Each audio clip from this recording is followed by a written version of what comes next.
હમ. Hello guys, આજનો આપણો topic છે ફ્રેન્ચ રેવોલ્યુશન. તો સૌપ્રથમ સમજીએ કે રેવોલ્યુશન મતલબ શું. તો રેવોલ્યુશનનો મતલબ થતો હોય છે ક્રાંતિ. તો ફ્રેન્ચમાં એક ક્રાંતિ આવી હતી. શેના માટે ક્રાંતિ આવી હતી? તો ફ્રેન્ચની ત્યાંની જે પબ્લિક હતી એને ત્યાંનો રાજા નહોતો ગમતો અને ત્યાંના રાજાશાહી હટાઈને એમને પોતાની ગવર્મેન્ટ બનાવવી હતી.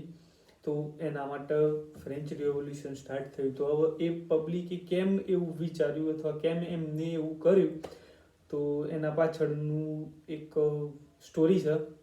તો જે હું તમને કહેવા જઈ રહ્યો છું. તો સૌથી પહેલાં ફ્રેન્ચ અને બ્રિટનની વાત કરીએ આપણે. અત્યારે હાલ એને ઇંગ્લેન્ડ ગણાય છે, આપણે જાણીએ છીએ તે મુજબ. પરંતુ એ સમયે એ ધ ગ્રેટ બ્રિટન ગણવામાં આવતું હતું. તો શું હતું? તો ફ્રેન્ચ અને બ્રિટન આ બંને દેશોની કોલોનીઓ હતી. કોલોનીઓ મતલબ કહીએ કે એવા કન્ટ્રી કે જેના ઉપર એમનું શાસન હતું. જો કે એમની ના હોવા છતાં બી, ધારો કે ઇન્ડિયા, તો ભારત એ સમયે બ્રિટનની કોલોની ગણાતી. તો એ જ રીતે અમેરિકામાં પણ થોડી ઘણી કોલોની હતી, ફ્રેન્ચની પણ હતી, અને થોડી ઘણી કોલોનીઓ હતી બ્રિટનની. અને આપણે જોઈએ કે અમેરિકન વોર ઓફ ઇન્ડિપેન્ડન્સ એ અમેરિકાવાળાએ આમના વિશે જે આ રીતે જ રિવોલ્યુશન ટાઈપ જ કર્યું હતું. ઇંગ્લેન્ડવાળાને બી ખદેડી મૂકવા માટે અને ફ્રાન્સવાળાઓને બી ખદેડી મૂકવા માટે. તો હવે તો શું થયું કે 1778માં 1778માં ઇંગ્લેન્ડ અને ગ્રેટ બ્રિટન વચ્ચે વોર થયું. અને એને એન્જલો ફ્રેન્ચ વોર પણ કહેવામાં આવતું હોય છે, અથવા તો બોર્બન વોર પણ કહેવામાં આવતું હોય છે. તો એ વોર દરમિયાન શું થયું? આપણે બધા જાણીએ છીએ એમ ઇંગ્લેન્ડ એ એક ટાપુ જેવું છે. એમ ઇંગ્લેન્ડની આજુબાજુ બધી બાજુ દરિયો છે. તો ઇંગ્લેન્ડ પર તમારે ચડાઈ કરવી હોય તો ઓબ્વિયસલી દરિયામાં થઈને જવું પડે. અને બ્રિટનની એક બાબત બહુ ખાસ હતી કે બ્રિટનની નેવી એ સમયે વિશ્વમાં સૌથી પાવરફુલ નેવી હતી. એ બ્રિટનની નેવી હતી. કેમ કે આપણે સ્પેનિશ અરમાડા કે જે 130 શિપ મોકલ્યા હતા સ્પેને, 130 શિપને એમને હરાવી દીધા હતા ઇંગ્લેન્ડની નેવીએ. તો ઇંગ્લેન્ડની નેવી એ સમયે બહુ પાવરફુલ હતી. તો હવે ફ્રેન્ચ અને ઇંગ્લેન્ડ વચ્ચે યુદ્ધ થયું. હવે કોઈ પણ દેશ વચ્ચે યુદ્ધ થાય તો સૌથી પહેલી અસર કોઈ પણ દેશને પડે નાણાકીય, પૈસા બાબતે. અને ગ્રેટ બ્રિટનને પૈસા ટકે જોવું પડે એવું નહોતું, કારણ કે ગ્રેટ બ્રિટનની ઘણી બધી કોલોનીઓ હતી. અને એની સૌથી મોટી એક કોલોની ગણાતી હતી આપણી ઇન્ડિયા, કે જેમાંથી એ બહુ જ ઘણા બધા પૈસા કમાતી હતી. તો વાત થઈ ફ્રેન્ચની. તો ફ્રેન્ચ કન્ટ્રી જોડે કેવું હતું કે એ આ યુદ્ધ લડતા હતા એમની નેશનલ ટ્રેઝરીમાંથી. એમનો જે રાષ્ટ્રીય ખજાનો હોય રાજા જોડે, એ ખજાનામાંથી આ યુદ્ધ લડતા હતા. અને યુદ્ધ ખાસું 2-3 ચાલ્યું હશે, બહુ ચાલ્યું. અને એના લીધે તો જે આ ફ્રાન્સ જે કન્ટ્રી હતી, એ ફ્રાન્સના જે નેશનલ રિસોર્સિસ હતા અને એના જે રાષ્ટ્રીય ખજાનો હતો એ ખજાનો પતી ગયો. અને જો કે એ આ વોર હારી પણ ગયું, એટલે એનું ઉપરથી વધારે નુકસાન ગયું. તો પછી શું કર્યું? તો ઇંગ્લેન્ડ આ તો યુદ્ધ હારી ગયા ફ્રેન્ચવાળા. તો એમની જે ઇકોનોમિકલ સિસ્ટમ હતી એ ઓબ્વિયસલી ડાઉન જવાની. કેમ કે કોઈ બી દેશ યુદ્ધ કરે તો એની ઇકોનોમી પર બહુ ઝાઝી અસર પડે. એટલા માટે અત્યારે હાલ પણ અત્યારના જમાના પણ અમુક દેશ યુદ્ધ કરતા પહેલા બહુ વિચારે છે. આપણે બધા નહીં કહેતા કે ભારત ચડાઈ ના કરતે પાકિસ્તાન પણ આવડો દેશ પાડી દે, પણ ના કરી શકાય. કારણ કે એના લીધે આપણી ઇકોનોમિક સિસ્ટમનો પણ અસર થતી હોય છે. તો એ જ રીતે ફ્રેન્ચ જોડે પૈસા ખતમ થઈ ગયા. અને ઓછામાં પૂરતું ફ્રેન્ચની જે કોલોનીઓ હતી અમેરિકામાં, એ કોલોનીઓમાંથી પણ ઇંગ્લેન્ડે ફ્રેન્ચવાળાને કાઢી મૂક્યા. એટલે એ બી જે અમેરિકાની જે કોલોની હતી, જે અમુક કોલોનીમાંથી જે એમનું રેવન્યુ જનરેટ કરતા હતા, એ પણ હવે ઇંગ્લેન્ડવાળાએ કાઢી મૂક્યા. એટલે ફ્રેન્ચવાળા જોડે એ પણ જતું રહ્યું. એટલે ફ્રેન્ચની ઇકોનોમિક સિસ્ટમ બહુ ડાઉન થવા જઈ. ફ્રેન્ચ જોડે પૈસા ખતમ થવા લાગ્યા. અને એ વખતે રાજા હતા લુઈ 15. હવે અને લુઈ 15 હતા એ બારબુડ વંશના હતા. કયો વંશ? બર્બન વંશના રાજા કહેવાતા હતા લુઈ 15. તો એ સમયે એ રાજા હતા. લુઈ 15 પણ એટલા બધા મહાન રાજા નહોતા, કેમ કે એ નેપોટિઝમના ને લીધે એ રાજા બનેલા હતા. તો એમને એ વખતે એટલી બધી અસર ના જણાય એમ, કે થશે જોયું જશે એ રીતે. એમને પાર્ટી કરતા હતા અને જલસા જ કરતા હતા એમાં જ રહ્યા. તો ફ્રાન્સની એ ફાઇનાન્શિયલ પ્રોબ્લેમ ઇન્ક્રીઝ થવા લાગી, ફ્રાન્સ જોડે પૈસા ઓછા થવા લાગ્યા. પછી શું થયું, તો પછી લુઈ 15 મરી ગયા, લુઈ 15 ઓફ થઈ ગયા, અને પછી શાસનમાં આવ્યા લુઈ ધ 16, જે એમના ગ્રેન્ડસન હતા લુઈ 15ના. તો જ્યારે એ શાસનમાં આવ્યા એ વખતે એમણે જોયું કે ફ્રેન્ચની પરિસ્થિતિ બહુ ખરાબ છે, અને એ છે ને એ એક મૂર્ખ જ હતો લુઈ ધ 16, અને એની વાઈફ હતી, એની વાઈફનું નામ હતું મારિયા એન્ટોનીતે, કે જે બહુ બ્યુટીફુલ હતી, અને જેટલી બ્યુટીફુલ હતી ને એટલું જ ઓછું મગજ એનામાં હતું. અને આ લુઈ 16 એ પાછું વળી કેવું કે એ વાઈફની સલાહ લેતું હતું, એટલે દેશનું શું હાલત થવાની એ તો તમે વિચારી જ શકો છો. અને એ મારિયા એન્ટોનીતે એની લક્ઝરિયસ લાઈફસ્ટાઈલના કારણે બહુ જ પ્રખ્યાત હતી એમ, કે ત્યાંના લોકોનું ગરીબોની પરિસ્થિતિ બહુ ખરાબ હતી. અને આ મેડમ શું કે રાત ઠાઠમાં જ હતા, બાલ એને એના બાલ, હું આ બનાવેલું નહીં કહેતો, એને એના વાળ છે ને એક શીપ જેવા કર્યા હતા, લિટરલી એક શીપનો શેપ આપી હતી એને એના વાળમાં. એ રીતની એ ધતિંગ કરતી હતી, એટલા રૂપિયા વાપરતી લુઈ 16ના. એટલે પછી એની જે ફ્રેન્ચની જે પબ્લિક હતી એને એનું ઉપનામ પર આપ્યું હતું મેડેને દે ફિલસીત, એવું એને ઉપનામ આપ્યું હતું એ ક્વીનને. તો પછી એ સમયે આ તો ફ્રેન્ચ હોય તો પૈસા ઘટવા લાગે, પરંતુ લુઈ 16 એમ કે જોયું જશે તે એમને બહુ ધ્યાન આપ્યું નહીં. પછી એ લોકોએ એવું વિચાર્યું કે ફ્રેન્ચમાં યુઝ્યુઅલી 3 વર્ગ હતા, યુઝ્યુઅલી ના કહી શકે, મોસ્ટ ઓફ 3 વર્ગ હતા.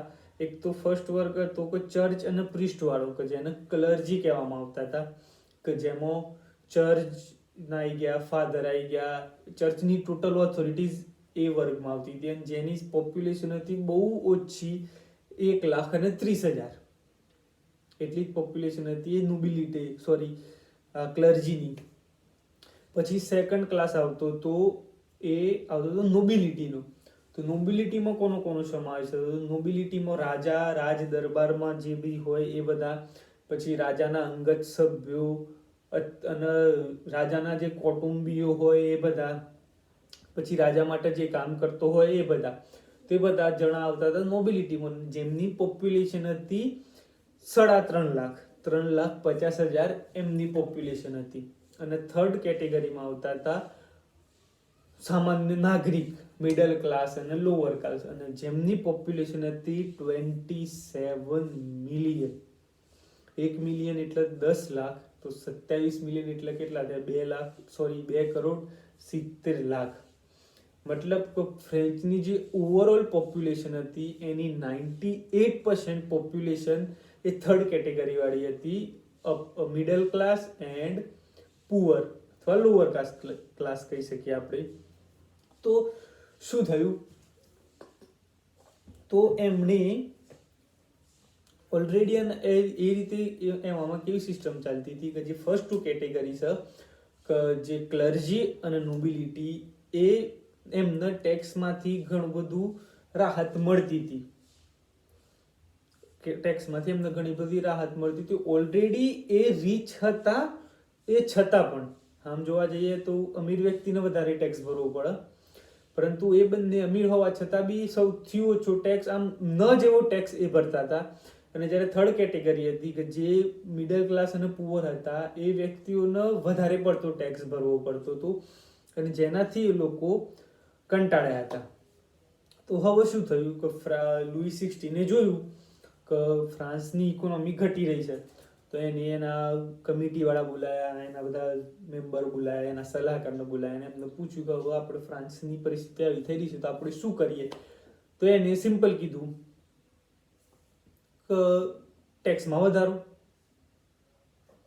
ગરીબો ઉપર ટેક્સ નાખી દો. તો બધા વ્યક્તિ સહમત થયા અને પછી એમને ફરીથી ગરીબો ઉપર ટેક્સ નાખી દીધો. હવે આ જોઈને ફ્રેન્ચની પબ્લિક હતી એ બગડી અને એમને બળવો, ઇન શોર્ટ બળવું કહીએ આપણે, કે બળવો ચાલુ કર્યો કે મારા આ રીતે નથી જોઈતું, આવું ખોટું છે. પછી એ સમય શું થતું, તેમના જોડેથી ટેક્સ તો લેવામાં આવતો જ, પરંતુ એ જે થર્ડ કેટેગરી છે એના જોડેથી ચર્ચ ટાઈટ લેવામાં આવતી. ચર્ચ ટાઈટ મતલબ કે દરેક વ્યક્તિએ એક પૈસા નિશ્ચિત કરી દીધા હોય કે ભાઈ તમારા 500 રૂપિયા કે 1000 રૂપિયા, એ નિશ્ચિત અમાઉન્ટ, એ નિશ્ચિત અમાઉન્ટ એમને દર મહિને ચર્ચમાં આપવાની અને ચર્ચવાળા એ અમાઉન્ટ એ ભગવાનના કાર્યોમાં, સારા કાર્યોમાં વાપરે એવી માન્યતા હતી. અને ફરજિયાત હતી, કમ્પલસરી હતી, એમાં કોઈ બાંધછોડ નથી થતી. પરંતુ ચર્ચવાળા શું કરતા કે એ પૈસાથી પોતે જલસા કરતા, ના તો ભગવાનના કામમાં વાપરતા, ના તો સારા કામમાં વાપરતા. તો એનાથી પણ ગરીબ શોષણ થતું હતું, ગરીબ લોકો એનાથી પણ કંટાળેલા હતા. અને આવામાં પાછા રાજાએ ટેક્સ વધારી દીધા એટલે પબ્લિક વધારે કંટાળી. અને હદ તો ત્યારે થઈ કે જ્યારે ફ્રેન્ચમાં એ સમયે નેચરલ ડિઝાસ્ટર આવ્યો, મતલબ દુકાળ પડ્યો. હવે દુકાળ પડ્યો ને એ વખતે ફ્રેન્ચમાં માત્ર નોર્મલ બ્રેડના ભાવ, એ બ્રેડના ભાવ પણ બહુ હદ સુધી વધી ગયા હતા એમ. તો ત્યાંની લોકો ભૂખમરાથી કંટાળી ગઈ, ઓલરેડી પોપ્યુલેશન ત્યાંની વધતી જતી હતી, ઓલરેડી નેશનલ ટ્રેજરી ખતમ થઈ ગઈ હતી. એટલે રાજા તો કઈ મદદ જ નતો કરતો. લુઈસ 16 તો એની જિંદગીમાં વ્યસ્ત હતો, જલસાવાળી લેવિશ જિંદગી જીવતો હતો. પ્રજા કે મરવું હોય તો મરે ના. તો એમને શું કર્યું, એ લોકો રસ્તા ઉપર આવી ગયા, એમને બેકરી ઉપર હુમલો કરી દીધા. અને બેકરી વાળાએ જે બ્રેડ પોતાના માટે પણ બચાવ્યું હોય એ બ્રેડ બી એમને પડાવી લીધી. અને એકવાર તો એક બેકરીના માલિકને જનતાએ લટકાઈ દીધું.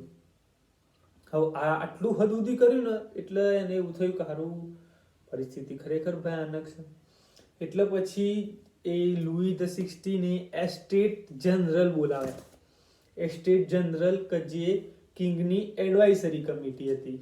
હવે એ એડવાઇઝરી કમિટીમાં કેવું હતું કે જે ફ્રેન્ચની જે ત્રણ ક્લાસ આપણે જોયા કે એક ક્લર્જી, નોબિલિટી અને પેસન્ટ્રી, જે સામાન્ય નાગરિકોનું.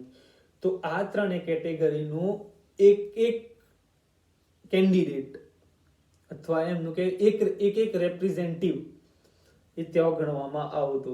હવે એમને આ કમિટી ભેગી કરીને એને કીધું કે હવે આ રીતનું થઈ છે તો આપણે શું કરીએ.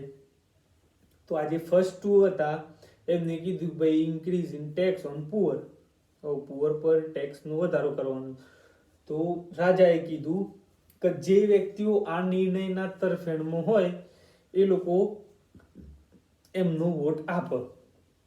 તો હવે શું થયું, તો જે 1,30,000 સંખ્યા હતી ક્લર્જીની એમનો પણ એક જ વોટ ગણાતો, અને જે 3.5 લાખ સંખ્યા હતી નોબિલિટીની એમનો પણ એક જ વોટ ગણાતો, અને જે 28 મિલિયન સંખ્યા હતી કોમન પીપલની એમનો પણ એક જ વોટ ગણાતો. એટલે શું થયું કે જ્યારે એમને કીધું કે ભાઈ જે વ્યક્તિઓ પુઅરના ટેક્સ વધારાના ફેવરમાં હોય એ લોકો પોતાનો મત આપે, તો ઓબ્વિયસલી ક્લર્જી અને નોબિલિટી એ તો વોટિંગ કરી દીધું. અને ઓબ્વિયસલી થર્ડ ક્લાસ એ અનફેવરમાં હતો, એની તરફેણમાં નહોતું. તો પણ એ નિયમ લાગુ પડ્યો કારણ કે મેજોરિટીથી 2-1 એ નિર્ણય લાગુ પડ્યો, કેમ કે 2 મત મળ્યા એના ફેવરમાં ટેક્સેશન ઓન પુઅર અને 1 વોટ એના વિરુદ્ધમાં મળ્યો. તો ખરેખર આ તો ફ્રેન્ચની જે પબ્લિક જે હતી થર્ડ ક્લાસ, એમને જોયું કે સારું આ તો ઓબ્વિયસલી આ તો અન્યાય છે અમારા તરફ. તો આ અન્યાયથી બચવા શું કરીએ, તો એ લોકોએ મનમાં નક્કી કરી લીધું કે હારી 28 મિલિયન પોપ્યુલેશન છે મારી ફ્રેન્ચની, ઓલ ઓવર 98% પોપ્યુલેશન અમારી છે. તો અમારે કોઈ રાજાની જરૂર જ નથી, અમે અમારી પોતાની ગવર્મેન્ટ રચશું. એમ કરીને એ લોકો પોતાની ગવર્મેન્ટ રચવા માટે નીકળી પડ્યા અને એમને એક સંસ્થાની સ્થાપના કરી કે જેને કહેવાતી હતી નેશનલ એસેમ્બલી. શું કહેવાતી હતી એને? નેશનલ એસેમ્બલી, અને એ નેશનલ એસેમ્બલીની એની રચના કરીને જતા હતા ને એ વખતે એ એમને જે નેશનલ એસેમ્બલી કરી હતી અને પછી લુઈ ધ 16 એ લોક મરાવી દીધું, બંધ કરાવી દીધું. તો પછી એમને એક સ્પોર્ટ્સ ક્લબ હતો, એ સ્પોર્ટ્સ ક્લબની જગ્યા જોઈ અને ત્યાં જઈને એમને 20 જૂન 1789 20 જૂન 1789 એમને ટેનિસ કોર્ટ ઓથ લીધી. અને એ ઓથમાં એવું લીધું હતું, ટેનિસ કોર્ટ હતું, એ ટેનિસ કોર્ટમાં એમને એવી ઓથ લીધી કે અમે આ સરકારને ગિરાઈને જ રહીશું, અમે તાનાશાહી ખતમ કરી દેવું અને અમારી કોન્સ્ટિટ્યુશનલ એ અમે અમલમાં કરીશું. અને એમને એમના 2 યંગ લોયરનો પણ સમાવેશ કર્યો હતો નેશનલ એસેમ્બલીમાં, જેનું નામ છે મેક્સિમિલિયન રોબર્ટસ્પિયર અને જોર્જિયો ડેન્ટોન. 2 નામ છે, કોણ? મેક્સિમિલિયન રોબર્ટસ્પિયર અને જોર્જ ડેન્ટોન. એ બંને પ્રખ્યાત લોયર હતા અને બહુ બુદ્ધિશાળી હતા. તો એમને પણ એ વ્યક્તિઓનો સમાવેશ કર્યો હતો એમની આ નેશનલ એસેમ્બલીમાં. હવે નેશનલ એસેમ્બલી બી સ્થપાઈ ગઈ, પરંતુ એ વખતે એક હતા કે જીન જેક્યુ રૂસો, એમને એક બુક બહાર પાડી હતી સોશિયલ કન્ટ્રેક્ટ. અને સોશિયલ કન્ટ્રેક્ટમાં એને 3 વસ્તુઓની વાત કરી હતી. અને જે 3 વસ્તુઓ તમે જરૂરથી યાદ રાખજો, એ બહુ મેઇન છે ફ્રેન્ચ રેવોલ્યુશનની. તો પહેલી છે લિબર્ટી, ઇક્વિટી અને ફ્રેટર્નિટી. તો જોઈએ લિબર્ટી મતલબ થાય ઇન શોર્ટ આઝાદી, કોઈ પણ જગ્યાએ જવાની, કોઈ પણ વસ્તુ બોલવાની, ઇન શોર્ટ મનગમતું કરવાની દરેક વ્યક્તિને આઝાદી હોય, એ રીતની આઝાદીની વાત એને કરી લિબર્ટીમાં. પછી છે ઇક્વિટી, દરેક વ્યક્તિને સમાન હક મળે, દરેક વ્યક્તિને સમાન રીતે ટ્રીટ કરવામાં આવે. તો એ થયું સેકન્ડ ટોપિક. અને થર્ડ ટોપિક થાય છે ફ્રેટર્નિટી. તો ફ્રેટર્નિટીનો મિનિંગ થાય છે કે દરેક જે વર્ગ છે, સપોઝ 3જા વર્ગના વ્યક્તિઓ છે, અપર ક્લાસ, મિડલ ક્લાસ, એ દરેકે દરેક વચ્ચે સમાનતા આવે અને પરસ્પર સંબંધો વધે અને બંને એકજૂટ રહે. તો આ 3 વસ્તુઓની વાત કરી હતી. ફરીથી કઈ લિબર્ટી, ઇક્વિટી અને ફ્રેટર્નિટી. તો એ વાત કરી હતી રૂસોએ એની બુક સોશિયલ કન્ટેન્ટમાં, અને જેના લીધે પણ પબ્લિક ઇન્ફ્લુઅન્સ થઈ હતી. તો હવે એમને શું કર્યું? તો જ્યારે એ લોકો નક્કી કરતા હતા આપણે સરકારને આ નેશનલ એસેમ્બલીની સ્થાપના કરી અને એમને અને એ રીતે વાતચીતો કરતા હતા, અને ઓલરેડી ભૂખમરો અને એ બધું તો સ્ટાર્ટ જ હતું ફ્રેન્ચમાં, એ કોઈ સોલ્યુશન નહોતું થયું એનું. તો એ લોકો રસ્તા ઉપર આવીને હુમલો કરવા લાગ્યા ને બધું કરવા લાગ્યા. અને પછી લુઈ ધ 16 શું કર્યું? તો એને જે ફ્રેન્ચ આર્મી હતી, ફ્રેન્ચ મિલિટરી હતી, એને એ ફ્રેન્ચ મિલિટરી પેરિસમાં મોકલી દીધી. હવે જે નોર્મલ જનતા હતી એમને શું લાગ્યું કે આને મિલિટરી બોલાવી દીધી છે લુઈ ધ 16, તો હવે આપણા પર હુમલો કરવાનો છે, આપણને બધાને મારી નાખશે. કારણ કે એ લોકો તો રાજાને હટાવવા માંગતા હતા. કોઈ બી રાજા એટલી આસાનીથી તો પોતાનું પદ છોડે નહીં. તો એમને એવું લાગ્યું કે આ લુઈ છે એ આપણા પર હુમલો કરવાનો છે. તો એમને પણ એના જવાબમાં 14th મે 1789 1789માં 14મી મે, કે જે આપણે ટાઈમ પીરિયડ જોયો એનો ફ્રેન્ચ રેવોલ્યુશનનો ટાઈમ પીરિયડ છે 1789 થી 1799, 10 યર્સનો. તો 14મી મે સ્ટાર્ટ થયું મેઇન, કે જે રેવોલ્યુશન કહી શકીએ, બળવો, એ 14 મે 1789 સ્ટાર્ટ થયું હતું. કઈ રીતે સ્ટાર્ટ થયું હતું? તો એમને એક હોટેલ ઇન્વેલિડિસ હોટલ નામની હોટલ હતી, અને એ મિલિટરી હોસ્પિટલ હતી. અને એમાં એ લોકો મિલિટરીની જે એમ્યુનેશન કહી શકીએ, બંદૂકો, રાઇફલ્સ રાખતા હતા. પરંતુ એમને ત્યાં ગન પાવડર ના મળ્યું. એમને કઈ હુમલો કરી દીધો, એમને લૂંટી બી લીધી એને, પણ એમને ત્યાં ગન પાવડર ના મળ્યો. તો પછી બધાએ નક્કી કર્યું કે સારો ગન પાવડર જોઈશે આપણને યુદ્ધ લડવા માટે. તો એમને ગન પાવડર લેવા માટે ધ બાસ્ટાઇલ નામનું એક પ્રિઝન હતું, અને જે પ્રિઝનનો ગવર્નર હતો ગવર્નર દે લોને, ત્યાંનો ગવર્નર હતો એ પ્રિઝનનું. તો તો આ લોકો ત્યાં જતા રહ્યા અને ત્યાં જઈને એમને ગવર્નરને કીધું કે તમે સરેન્ડર કરો અથવા તો અમને ગન પાવડર આપ દો. તો ઓબ્વિયસલી કોઈ બી હોય એટલી જલ્દી તો ના હા પાડી જ નહીં દેવાની, એને ના પાડી દીધી અને 2-3 જણા એને બોલાયા અંદર નેગોશિએશન કરવા માટે કે તમે 2-3 જણા તમારા જે આગેવાનો છે અંદર આવો ને આપણે વાતચીત કરીએ. હવે એ વાતચીત ચાલતી જ હતી અને એ દરમિયાન બહાર જે બધી ટોળું થયેલું હતું પ્રજાનું એમ ન રવાયું નહીં, તો એમને શું કર્યું, એમને હુમલો બોલી દીધો આ ધ બાસ્ટાઇલ પર. તો એમને બાસ્ટાઇલ પર હુમલો બોલી દીધો તો આના જે રોયલ ગાર્ડ હતા એમને પણ મારી નાખ્યા. અને આમને એ વખતે શું કર્યું, તો જે ગવર્નર હતો એ ગવર્નરનું ગળું કાપીને એમના જે હથિયાર હોય ને ભાલા, એક લાકડા ઉપર ભાલા ઉપર એનું હથિયાર આમ એનું માથું ભરાઈ દીધું અને એ માથું આમ ઊંચું રાખીને એ લોકો ફરતા હતા. તો આટલું મોટું થઈ ગયું એ જોઈને ત્યાંની જે એસેમ્બલી ભરાઈ એના પછી એ લોકોએ નક્કી કર્યું સારું આ બહુ વધારે પડતું કહેવાય ને એવું બધું. 2-3 જણા અમુક હોય ને એવું કે ના આપણે આ રીતે નથી કરવાનું, આ રીતે નહીં કરવાનું, પણ બધા સરવાનું એવું થયું કે હવે તો આ રીતે જ થશે. એ લોકોએ ક્રાંતિ બહુ જ હિંસક પકડી લીધી અને આર્મી સામે પણ એ લોકોએ લડવાનું સ્ટાર્ટ કરી દીધું. અને પછી આવું બધું ચાલતું હતું ને એવામાં જ્હોન પોલ મારન એ એક ન્યૂઝ રાઇટર હતો અને એને એક સામાયિક ચાલુ કર્યું હતું જેનું નામ છે the friend of the people, માણસોનો મિત્ર. એ રીતે the friend of people start કર્યું અને એમાં એવું લખવા લાગ્યો કે જ્યારે નોબિલિટી અને ક્લર્જીને એક પણ ચાન્સ મળશે ને તો એક પણ મોકો છોડશે નહીં આપણને બધાને કચુંદી નાખવા માટે, રોંગવા માટે.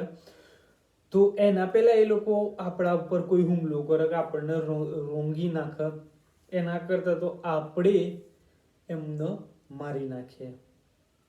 તો પબ્લિકે રાજા ક્વીનને મારી નાખવા માટે, રાજાને મારી નાખવા માટે ઓક્ટોબરમાં એ રાજાના મહેલ તરફ હુમલો કરી દીધો કે જે પેરિસથી 20 કિલોમીટર દૂર હતો અને નામ હતું ધ પેલેસ વર્સાઇલ. તો પેલેસ વર્સાઇલ પર એમને હુમલો કરવાનું નક્કી કરી દીધું અને ત્યાંના વ્યક્તિઓ ગયા તેઓ હુમલો કર્યો વખતે રાણી છટકી પડ્યા અને છટકીને ભાગી ગયા અને ત્યારે રાજા હતા, રાજા હાથમાં આવી ગયો સોરી અને રાજાને વાત કરી અને પછી રાજાએ એવું કીધું કે કશો વાંધો નહીં, હું તમને જે અધિકારો જોઈતા હોય છે આપે. તો એને પછી રાઇટ ટુ મેન બહાર કર્યું, રાઇટ ટુ મેન. હા, અને રાઇટ ટુ મેનમાં પાછું શું હતું કે અમુક privileges only for men, woman માટે કંઈ પણ નહોતું, સ્ત્રીઓ માટે કશું જ નહીં, માત્ર ને માત્ર પુરુષો જ માટે હતું. તો ઇક્વાલિટી ક્યાંથી ગઈ? ઇક્વાલિટી તો ક્યારે ગઈ? સ્ત્રી પુરુષ સમાન અધિકાર મળે તો એ પણ નહોતું. તો એના માટે પછી પબ્લિકે હુમલો કરી દીધો અને રાજા જે છે એ આવ્યો અને એને થોડોક પોતાનો તખ્તા પલટ થઈ ગયો રાજાનો અને થોડોક સમય એ આ વ્યક્તિઓની ગવર્મેન્ટ રહી અને પછી ફરીથી થોડા સમય પછી ફરીથી એક એમની ફ્રેન્ચની જ આર્મીનો કે જેનું નામ તમે બધાએ જાણતા જ હશો, નેપોલિયન, એને ફરીથી તખ્તા પલટ કરીને ફરીથી તાનાશાહી લાવી દીધી ફ્રેન્ચમાં. તો ખરેખર ફ્રેન્ચ રેવોલ્યુશન થયું હતું તાનાશાહ અટકાવવા માટે, તાનાશાહી બંધ કરવા માટે, પણ અંતે ફરીથી ફ્રેન્ચમાં તાનાશાહી જ લાગુ થઈ ગઈ અને નેપોલિયનનો કાળ હતો 1799 to 1850. નેપોલિયનનો કાળ હતો 1799 થી 1815 સુધી નેપોલિયનનો કાળ હતો. નેપોલિયને તાનાશાહી કરી હતી. તો આ વાત હતી આપણા ફ્રેન્ચ રિવોલ્યુશનની. મારી બુકમાં જે ટોપિક આપેલો છે ફ્રેન્ચ રિવોલ્યુશનનો સેમિસ્ટર 5 BAની, તો એના વિશે આપણે લાઈન ટુ લાઈન વાત કરીશું ડીપલી આના પછીના વિડીયોમાં. અને આ વિડીયોમાં તો માત્ર આપણે ફ્રેન્ચ રેવોલ્યુશનની ઉપર છેલ્લી જ વાત કરી દીધી છે. કેમ કે હું તમને લાઈન ટુ લાઈન એટલા માટે કહેતો હોઉં છું કે કારણ કે આ ટોપિક આપણા એક્ઝામમાં 17 થી 18 માર્ક્સમાં આવતો હોય છે. એટલા માટે ઇન શોર્ટમાં તમને સમજાય શકું, પરંતુ બુકની લાઈન ટુ લાઈન જોઈશું ને તો આપણને વધારે બેનિફિટ કરશે. કેમ કે અહીંયા ફ્રેન્ચ રેવોલ્યુશનમાં આપેલું છે આટલું, પણ ત્યાં વ્યવસ્થિત કારણો આપેલા છે કે તો ભાઈ પોલિટિક્સના લીધે થઈ હતી, પછી લોકોમાં જાગૃતિ આવીને આવું બધું રીઝન આપેલા છે અને એનો ઇમ્પેક્ટ પણ બતાવેલો છે અને રિઝલ્ટ પણ આપેલા છે એવું બધું. તો આપણે એના વિશે વિસ્તૃતથી ચર્ચા કરીશું નેક્સ્ટ વિડીયોમાં, કે જે લગભગ પરમ દિવસે આવી જશે. એન્ડ હા, મને ખબર છે કે વિડીયો લેન્થી બી હોય છે, તો પણ હું હવે આવનારા સમયમાં પ્રયત્ન કરીશ કે જેટલો શોર્ટ બની શકે મારાથી એટલું હું શોર્ટ બનાવીશ. અને જો તમે અત્યારે હાલ પણ મને જોઈ રહ્યા છો તો તમારો ખૂબ ખૂબ આભાર. કારણ કે બહુ જ ઈચ્છા લોકો છે કે જે 26 મિનિટ સુધી જોઈ રહ્યા હોય હજી સુધી, તો તમારો તો હું દિલથી આભાર માનું છું. Thank you so much and bye. આવતા વિડીયોમાં મળીએ.